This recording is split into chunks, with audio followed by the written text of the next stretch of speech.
This is A1 Talk, a place where we can talk about anything and no topic is off the table. I'm Antwaun, and along with me is my big cousin Yahaved. We've been A1 since day one, and we want to share our perspective with you. Let's get started and dive into today's episode. Welcome to A1 Talk.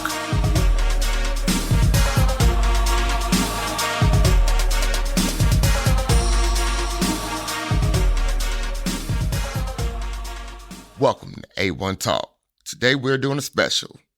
I'm going to be talking to inmate number 778127 at Mansfield Correctional Institution, or as I like to call him, my little brother, Marlo Trevon Davis. This is a look inside of the judicial system from the point of view of someone who has been convicted. Mind you, these are antiquated laws that are on the verge of being changed. This episode is raw and uncensored, but definitely a good listen. Enjoy. Hello. This is a prepaid debit call from an inmate at the Mansfield Correctional Institution. To accept this call, press 0. To refuse this call, hang up or press 1. This call is from a correction facility and is subject to monitoring and recording. Thank you for using GTL. What's up, my boy? What's up with it? Everybody, I want to introduce y'all to my little bro, Marlo Davis. Give me something, man. What's up with y'all, man? Name, like you said, man, my name Marlo Davis, man. Inmate number 778127. In Ohio, Mansfield Institution. So I guess we're gonna give you a little intake 1-2 on the day of life in jail and we're in the joint basically. Type shit. I guess, bro, if you got a couple questions or whatnot. So go ahead. So what is the day in the life of an inmate in a correctional facility? The day in the life, it's really what you make it. It's basically for real what you make it though. Like, man, like personally, my days, like I might wake up. I gotta wake up. Basically, child start. We got breakfast. Child start at like 6 o'clock in the morning. So we waiting on our pods to get called or whatnot. It's a regular day, by the way. Regular day. I get up. I gotta go to field call. So you know what I'm saying. You gotta go get if you got like high blood pressure, diabetes, or whatever pills you gotta take. You get up in the morning, go take some pills and shit. And then after that, you go to chow, go to breakfast. So breakfast usually end around 8, from like 6 to 8, depending on how they running it. If no snags go on in the joint. Then by that time, so I come back. So now I come back to the pod because we got different pods. And I'm in a level 3 too, by the way. I'm not in a level 1, level 2. What does that mean though? Level 1, level 2. You get more. How I say it? You get less restrictions. So level 1, level 2. Level 1, level 2. You can go outside. Basically, when doors break, you can be outside all day until count time. So count time will be from like I say, from 6 o'clock in the morning until first count starts at 10:30. 10:30 is first count. Now you gotta be back in your pod at your rack at 10:30. You know what I'm saying? Locked down. So like you said, you got less restrictions in the 1 and 2. In the 3, you're in a pod all day. You don't go outside unless they tell you when you can go outside or you have passes and stuff like that. Okay. Yeah. So from there on, you go to chow. Well, like I say, you go to chow. We go to chow, and I come back. Might get a workout in, get a good 2-hour workout in, or something like that. Depending on the day. And then after that, it's really you trying to really figure out what to do on your days, man, because there's really not too much to do in a level 3. You don't really have too many options at all. You know what I'm saying? It's really strict movement and all that. So, as far as your day, you say you're level 3? Yeah, I'm at level 3. All right, now are there ways to get bumped down? Because the lower the number, the better, right? Yeah, the lower the number, the better you are, because it's more things you do. Like even in say working out and being outside, yeah, it's better to be in a lower spot, because then they got a thing lower than level 1. I mean, lower than you could go to a camp. It's called a camp. So camp is better than being in the level 1 prison. It's better. But yeah, you could also, it's as easy as it is. Well, I can't say it because it's kind of hard to, depending on where you're going. So it's kind of hard to get leveled back down than to get leveled up. You know, like they always say, it's easier to get in trouble than to get out of. You know what I'm saying? Absolutely, I understand that. But at the same time, you know what I'm saying? It's just a lot of extra situations. Like where I'm at, you can call it gangland. It's gangland up here. You know what I'm saying? So you might get more. It's harder to get out of that 3 than it is to get from a 2. That's basically the gist of it. And you can go from a 2 to a 3, which is when you go from a 3 to a 4, you're basically, you'll end up in the cell by yourself. Oh. If you're in a 4. So what Some people would rather be in a 4 though. Well, what does it go up to? I think we got level 4, then level 5. I think we only got 5 in Ohio. I think that's it. So Okay. level 5 in Ohio. You know what I'm saying? That's Lucasville, stuff like that. Then like you go to like a level 5. I think level 5 here is OSP. Like I don't know if you ever seen a movie like when people really like one by one getting shackled from their hands to their feet. Yeah. Like all day movement. That's what like a level 4 and level 5 is. Okay. Like so you really ain't got to deal with that in level 3 stuff unless you get transferred to a level 3. All right.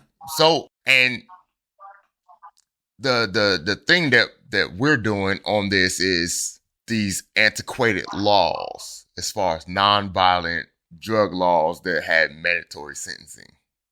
We're trying to bring a awareness to that, which that's why you're there, right? Yeah. It gave me, you know what I'm saying, no problem. It gave me 11 to 16 and a half. So I got mandatory 11 years. And then, like I say, if I get in trouble in the judicial system while I'm in here, they could give me up to 16 and a half years. So I could go to the board and get flopped every year, depending on how my institution record looks. Right. Which, you know, it's a lot. I mean, with the mandatory drug laws, man, it's kind of, you know what I'm saying? It ain't like you out here killing. You can say you killing people, but at the same time, but you're not. Everybody looks at it like, well, you selling this stuff, or are you doing this and you doing that? Like, but yeah, you don't force nobody to do nothing. You know what I'm saying? That they don't want to do. That's just like saying at work. You go to work because you want to go to work. They ain't forcing you to come to work. Right. You know what I'm saying? As a society, you know what I'm saying? But there's situations in life that you don't choose to do the stuff that you do. You know what I'm saying? And you don't really choose and be like, all right, I want to do this. This is what I want to do. Most people don't just be like, I want to sell drugs. You know what I'm saying? That's not a situation where I wouldn't even want my kids to be in. Like, oh, I got to sell drugs because this and this and that. You know what I'm saying? But there's a lot of stipulations that went into the decision that I made to do what I had to do. Right, and you know, you my little brother, man. I know if you be a person 10 toes down, great father. Hey, you've always been a great brother, and you know things have happened. I don't see you as a person who's a threat to society at all. Okay, you did something that was against the law, but it was a law that was made, just like there's weed laws as far as marijuana, right? but then they change those laws. Now those things are not illegal anymore in certain states, right? Right. So you just went against what was a law that was illegal, and that happened. But there was a point in time where a black man and a white woman, or the other way around, couldn't get married, right? Right. So, I mean, were you the kingpin? Were you is that a thing that they were trying to get rid of? I mean, yeah. Go ahead. I mean, on the kingpin side, I wasn't no kingpin. I basically just got caught. They said I got caught. You know what I'm saying? So with a bulk amount, which is over 500 grams. They hit you with when you go over the bulk amount, they hit you with an MDO, a thing called MDO. It's a specification. What's that? So, tell me what that is, though. An MDO is a major drug offender.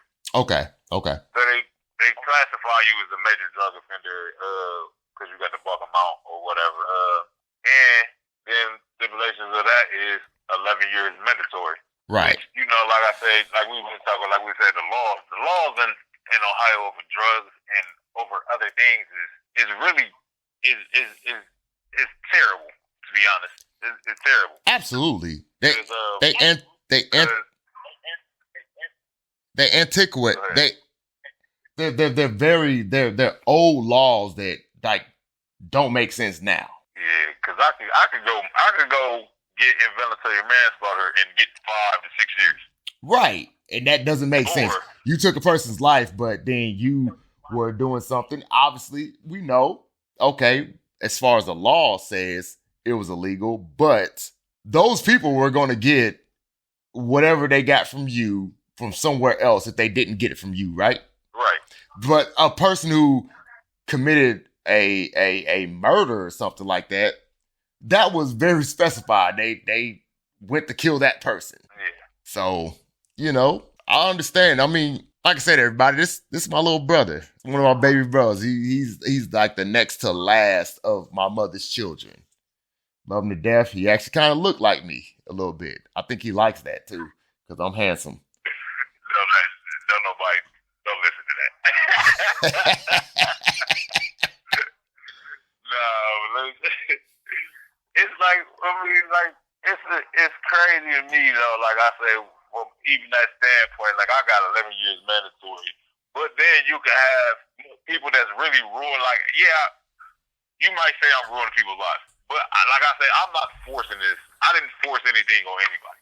Right. But you have child rapists. You have child rapists that are forcing themselves on kids and stuff like that and everything like that. But they get 3 years. And they have ruined somebody's life. They've ruined somebody's life. They have definitely made a person's life worse because they did that. You have 1 minute remaining. We got 1 minute remaining, but they've definitely ruined a young child's life, though, right? Yeah. Right.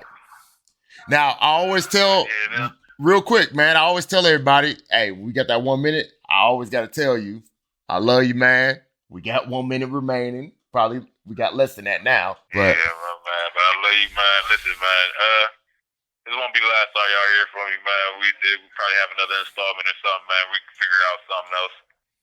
All right, man. I love you, bro. In the life. Love you too, bro, man. Hey, man. I'll let you. Keep your head down, man. Later, man. So, man. All right. Thanks for listening to A1 Talk.